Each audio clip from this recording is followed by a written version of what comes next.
আপনি প্লেনের ভিতরে পাত দিতে পারবেন না। ধুর, শান্তিতে পাততেও দিলি না, থাকবো না তোর প্লেনে। ড্রাইভার, প্লেন থামা। স্যার, আপনি প্লেনের ভিতরে বিরিয়ানি খেতে পারেন না। বালের কথা কস। আমি যদি বিরিয়ানি খাইতে না পারি তাহলে তোর প্লেনে থেকে কি করবো?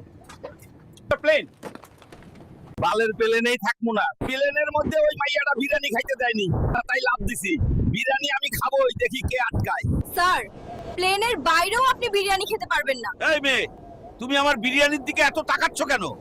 আমি এখন কোথায় যাব? প্লেনের ভাড়া দেন, নইলে আমি যেতে দেব না। আকাশে আবার কিসের প্লেনের ভাড়া? প্লেনটা আমার বাড়ির ওপর দিয়ে যাচ্ছে। ভাড়া লাগবে। চাচা, প্লেনে গরু নিয়ে উঠা যাবে না, গরু হেগে দিবে। আমরা হবিগঞ্জের মানুষ, আমাদের গরু শিক্ষিত।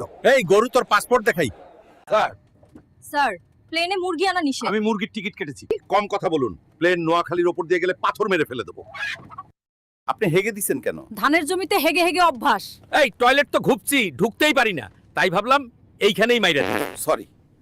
এই পাইলট, তুমি আমার বাড়ির ওপর দিয়ে প্লেন চালিয়েছো, ভাড়া দাও, না হলে প্লেনটা দড়ি দিয়ে বেঁধে রাখবো।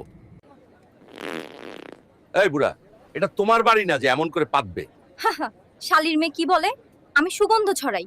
পাইলট, এই পাইলট, তুমি আমার বাড়ির ওপর দিয়ে প্লেন ওড়াও, ট্যাক্স দাও আমায়। প্লেনের আওয়াজে আমার হাঁস মুরগি হার্ট অ্যাটাক করছে। এই পাইলট, তুই আমার টয়লেটের ওপর দিয়ে প্লেন উড়িয়েছিস, আমার হাগু বন্ধ হয়ে গেছে। তাড়াতাড়ি প্লেন থেকে পালা, না হলে প্লেনে হাগু করে দেবো। প্লেনে ছাগল আনা নিষেধ। এই ছাগলের প্রেমিকা এখন দুবাইতে থাকে, আমি ওকে ওর সাথে দেখা করতে নিয়ে যাচ্ছি। হাবিবি, চলো দুবাই যাই। মাছ নিয়ে প্লেনে উঠেছেন কেন? এটা তোমার জন্য এনেছি। লজ্জায় বলতে পারছি না, আমি তোমাকে ভালোবাসি। কি বলছেন মা? ওই পাবনা পাবনা পাবনা, আপা কই যাবেন?